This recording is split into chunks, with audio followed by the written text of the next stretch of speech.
Today we'll be looking at the equivalence or equal operator in Python. The equal operator is used to compare values and/or objects in Python. This operator produces a Boolean value of either true or false.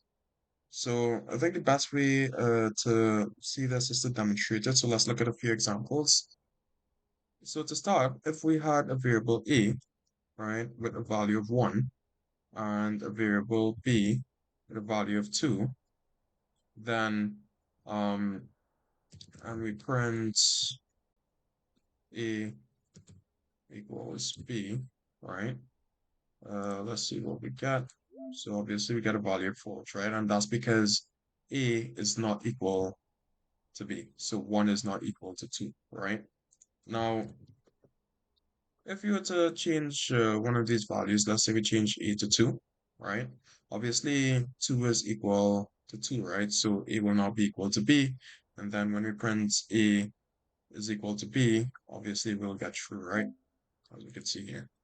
So besides, integers and values, we could also compare Boolean values themselves. So, for instance, if we now make A true, right, and we make B, let's say false, right, and we compare A, if A is equal to B, obviously true is not equal to false, right? So then the output will be false, as we see here. Now, if we were to change this false to true, right? Obviously, true is equal to true because they're equivalent, right? So when we now compare A to B, we'd see that is now true, right? Because they're equivalent, they're equal. We could also compare objects. So let's do so using two functions, right? So let's create a function A, and they're gonna have exactly the same output, right? So just gonna print, it's just gonna print A, right? Uh, let's create B, and it's also gonna print E, right? So they do exactly the same thing, right? However, so we have our function A here and our function B, which are being compared. Now, when we run this, we can see we get a value of false. Now, the reason why we get a value of false, even though they do the same thing, is because we're comparing the actual objects of the functions themselves. Now, if we were to just print these functions really quickly, so print A, print B, right? Let's see what we got, right? So we get two functions at two different memory locations, right? So because they're two different functions, essentially they're not equivalent, they're not the same. So that's why they would produce a value of false when they're compared. Now, if we were to actually call these functions, right, even though they do different things, so we have to call A and we have to call B, then we would see that we get a value of true from our comparison, right?